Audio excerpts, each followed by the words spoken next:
cerrar y lo vamos a hacer con alguien que ha venido desde Nueva York, desde Estados Unidos, que me ha dicho que en horas se tiene que poner de nuevo de viaje para ir a Corea. Él es Peter Evans, es el vicepresidente del Center for Global Enterprise. Esto es un nuevo think tank que puso en marcha el ex-CEO de IBM, y él durante 6 años llevó a cabo la estrategia de General Electric. Además es doctor por el MIT, así que por favor un aplauso para Peter. Su charla va a ser en inglés, así que bueno, tenéis a vuestra disposición el servicio de traducción. Thank you very much. Muchas gracias. Sí, tenéis que cambiar el canal a inglés. Es un placer estar hoy aquí, escuchar todas las intervenciones. Algunas de las cosas que voy a decir ya se han mencionado, pero creo que traigo un contexto más rico. No soy muy bueno en las matemáticas, pero sí en traumáticas, pero también se han hecho transformaciones, sobre todo en el área digital. Por ejemplo, hace unas semanas Alibaba hizo unas ventas récord en China. Batió el récord de las ventas en un día. Y en estos momentos, muchas compañías ya están mirando al año que viene, a 2016. Y hoy quiero hablar sobre la agenda estratégica para el año que viene. Adiós 2015. Bienvenido 2016. Yo solía trabajar en el departamento de estrategia de General Electric y ese era un momento muy estresante porque había que planear la agenda para el año nuevo. Cada año hay que crear una nueva agenda. Así que, ¿cuál es la agenda para el 2016? Voy a hablar sobre temas importantes que definirán, en mi opinión, el 2016. Pero primero demos un paso atrás y miremos el contexto. Hoy hemos hablado sobre muchos elementos, pero cuando creamos una estrategia hay que tener en cuenta muchas fuerzas. Uno de esos elementos es la importancia que están cogiendo las redes de comunicación digital, las redes físicas, etcétera. Tenemos todas estas redes y tenemos que decidir qué hacer con ellas. También tenemos los datos que conseguimos de esas redes. Y después tenemos las plataformas. Utilizamos estas redes y esta información, estos datos, para crear nuevas plataformas, nuevas empresas. Y eso va a influir en el 2016. Tenemos unas necesidades básicas, y es que teníamos estas necesidades básicas, mapas para saber dónde vamos, necesitamos relojes, necesitamos controles, pero estos no son assets estratégicos. Los relojes, tal vez algunas compañías han sacado beneficios de relojes, pero no la mayoría de las compañías. Pero eso ha cambiado y esos elementos básicos se están convirtiendo en plataformas estratégicas. Y hoy en día la tecnología de mapping tiene muchísima importancia. Varias compañías alemanas compraron el servicio de mapping de Nokia.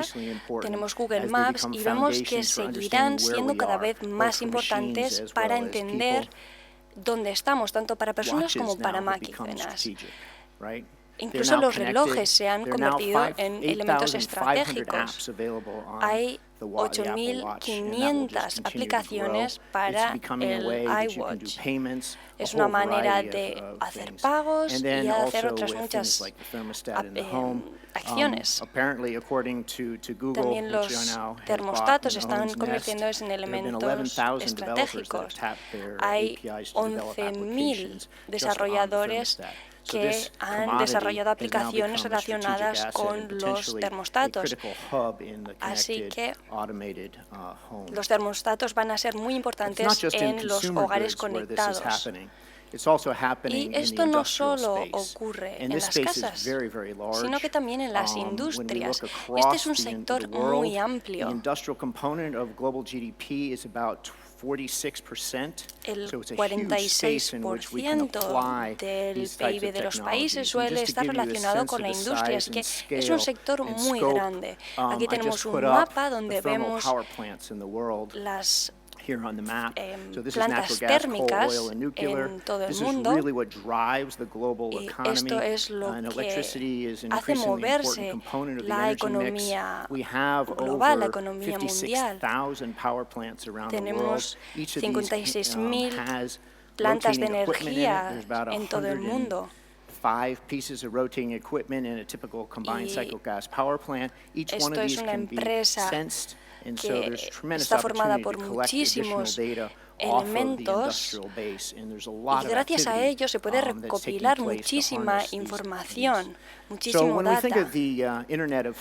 Así que cuando pensamos del Internet de las cosas, tenemos dos cosas. Por un lado, lo que ocurre con los consumidores, que se ha acelerado muchísimo, y después tenemos lo que ocurre en la industria, que tiene un potencial enorme, pero parece que es un proceso que se ha ralentizado y que está bebiendo de lo que está ocurriendo en el área de los consumidores. Así que este año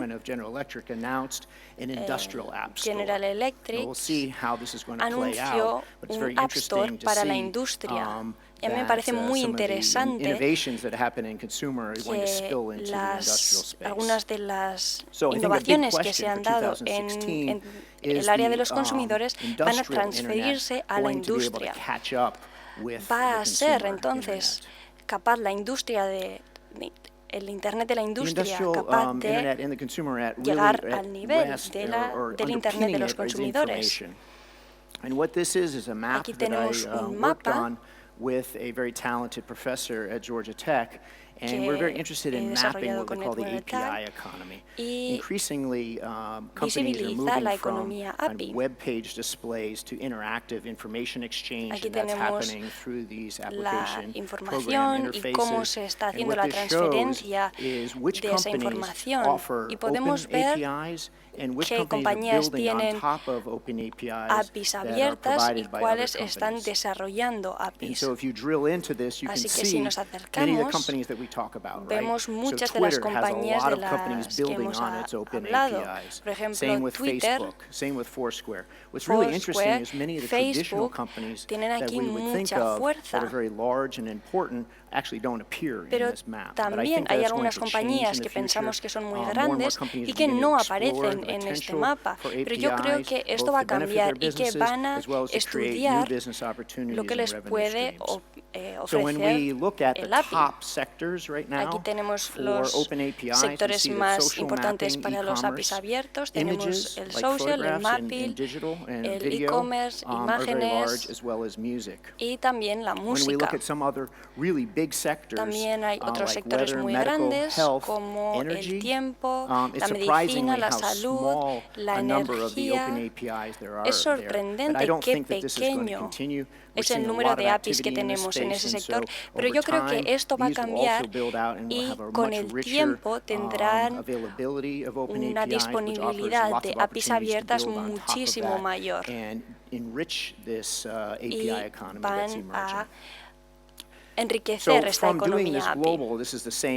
Aquí tenemos el mismo mapa, pero con otro fondo, y vemos que cuando observamos diferentes compañías podemos ver diferencias estratégicas. Por ejemplo, las APIs de Amazon son muy activas.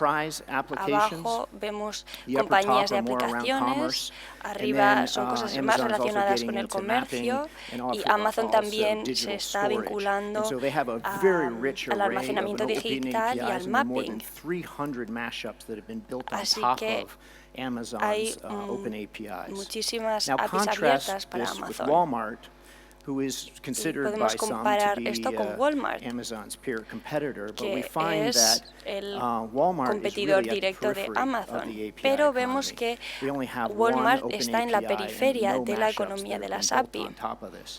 No tiene tantas conexiones API. Así que vemos cómo se está dando un cambio y vemos que Amazon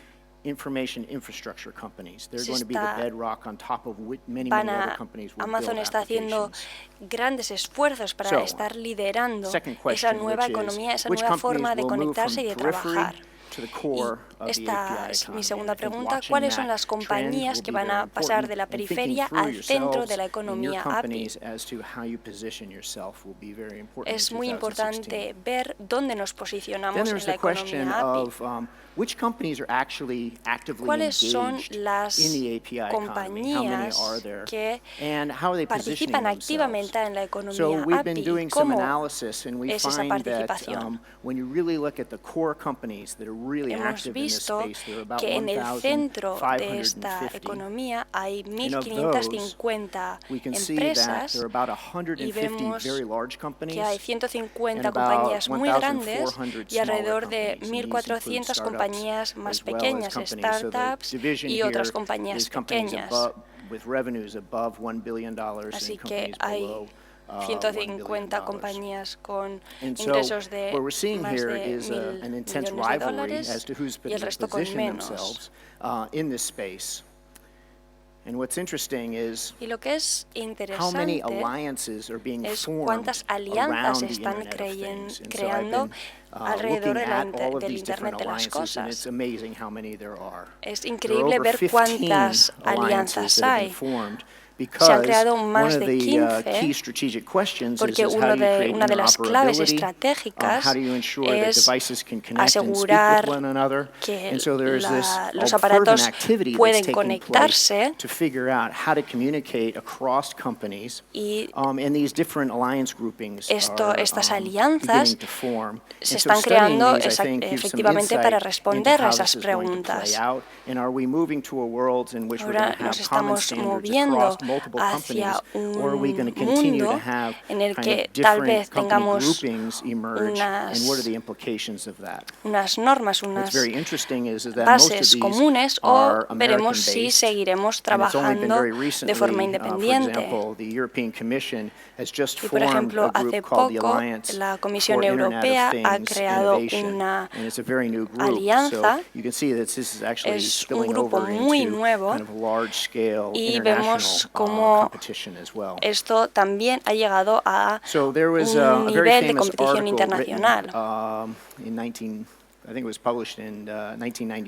Un artículo muy interesante que se llamaba El arte de la guerra de los estándares y hablaba de la dinámica de los estándares y en ese artículo al final se decía que antes de ir a la guerra había que reunir a los aliados.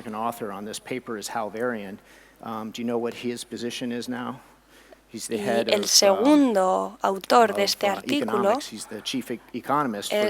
el economista, el Chief Economist de Google. Cuando analizamos estas compañías y los grupos de alianzas, vemos que tenemos varios clústeres en diferentes grupos de alianzas. Y en mi opinión, esto se va a intensificar. Y si esto se intensifica, el lugar en el que nos posicionamos y las decisiones que tomamos sobre dónde participamos y donde no participamos va a ser clave a la hora del desarrollo de las empresas. Otra pregunta es si en estas alianzas es mejor si estar aparte de balancearnos en las alianzas o si montarnos en el tren. Por otro lado, tenemos las plataformas de las empresas, y para mí esto es muy importante. Y una de las cosas que hacen es que son muy efectivas para crear sistemas y permiten interacciones. Antes había una forma lineal de crear y llevar productos al mercado, pero ahora hay una manera distinta de hacer estas cosas y estas plataformas son muy útiles para hacer eso. También permiten la innovación e integrar cosas, elementos que han hecho otras personas en nuestras plataformas. Aquí tenemos un gráfico que muestra todas las compañías que tienen plataformas, y vemos que en estos momentos están en todo el mundo. Y tenemos por un lado las compañías públicas y las compañías privadas. Mucha gente se centra en compañías privadas, pero al final vemos que no representan tanto porcentaje en el valor. Y vemos aquí que Uber es bastante más pequeño que otras plataformas públicas. Y cuando analizamos esto, vemos que tenemos 3,7 billones de dólares. Cuando lo separamos por regiones, vemos que la concentración más grande se encuentra en América del Norte. Hay 63 compañías por un valor de 2,8 billones de dólares. Luego tenemos a Asia con 42 compañías. Después tenemos Europa con 27. Y al final tenemos África y Latinoamérica, que son muy interesantes, pero todavía están naciendo, están creciendo.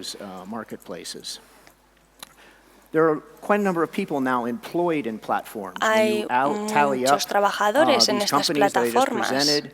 Vemos que hay 1,3 millones de personas trabajando directamente en estas plataformas. Hay muchos otros millones de trabajadores que son trabajadores indirectos de estas plataformas. Y esto es muy importante para el crecimiento y la creación del empleo. Vemos aquí los diferentes clústeres en todo el mundo. Vemos que por ciudades el número mayor están en la bahía de San Francisco, donde hay 43, y tienen un valor de mercado enorme, más de 2 billones de dólares. Así que vemos toda la riqueza y todos los recursos que tienen esas empresas para seguir innovando. Y podemos ver que las plataformas americanas se están convirtiendo en patentes prácticamente y que están liderando la innovación. Si vamos a Asia, vemos que están en Beijing, Tokio y otras ciudades. En Europa los números son más pequeños, pero London y Berlín son los focos principales. Así que para el 2016 habrá que pensar si las compañías van a ir a esos clústeres o no. Y vemos reacciones a estos cambios. Por ejemplo, los líderes europeos están pidiendo una unión digital para crear un mercado más fácil, porque en estos momentos Europa está muy fragmentada en ese ámbito.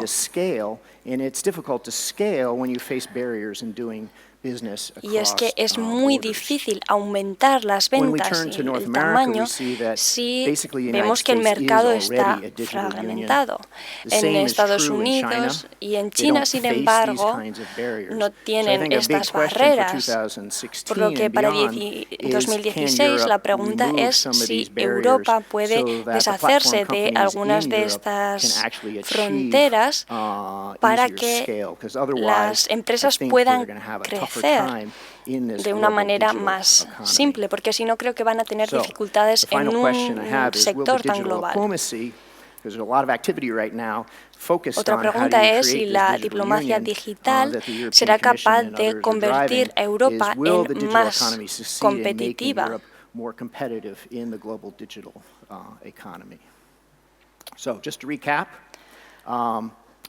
Aquí tenemos un pequeño resumen sobre el Internet de las cosas, la economía API. En el que preguntábamos si el Internet de la industria iba a ser capaz de avanzar en lo que se refiere a las APIs. La pregunta era cómo iban a ser capaces las empresas de pasar desde la periferia hasta el centro. En las alianzas del Internet de las cosas tenemos que pensar en la importancia de las alianzas, y en lo que se refiere a la diplomacia digital es cómo vamos a crear uniones y competitividad para poder seguir trabajando y creciendo. Y con eso acabo, y si hay alguna pregunta estaré encantado en responder.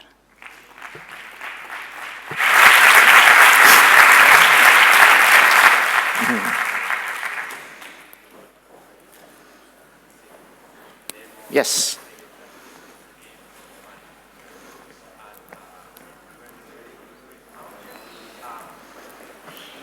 There was a question.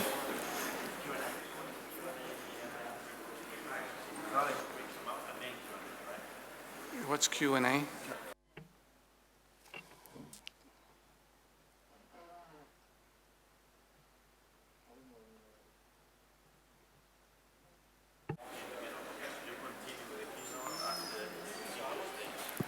I was wondering Me preguntaba si las cosas básicas.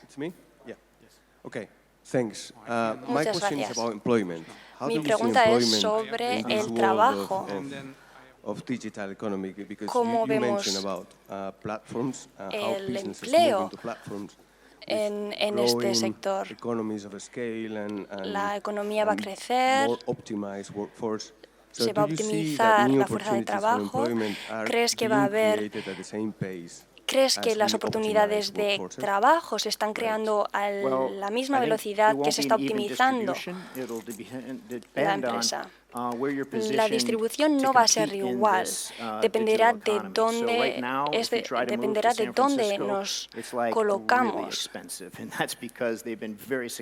Por ejemplo, en San Francisco han sido capaces de atraer un talento muy bueno, y eso va a crear oportunidades de empleo, pero en otros lugares, en otras empresas, no van a ser capaces de hacer eso, y eso va a traer cambios. Es una pregunta muy complicada y no puedo dar una respuesta directa, pero yo creo que va a haber cambios en el empleo, se va a crear empleo y también se va a destruir empleo. ¿Usted cree que la economía digital va a estar a favor de la creación de empleo o en contra? Yo creo que sí, que estará en favor, porque a medida que crece la economía, se crearán servicios y no sabemos cuáles son los servicios que van a crearse. Y esto va a abrir nuevas oportunidades, y eso es en lo que nos tenemos que centrar a la hora de crear trabajo.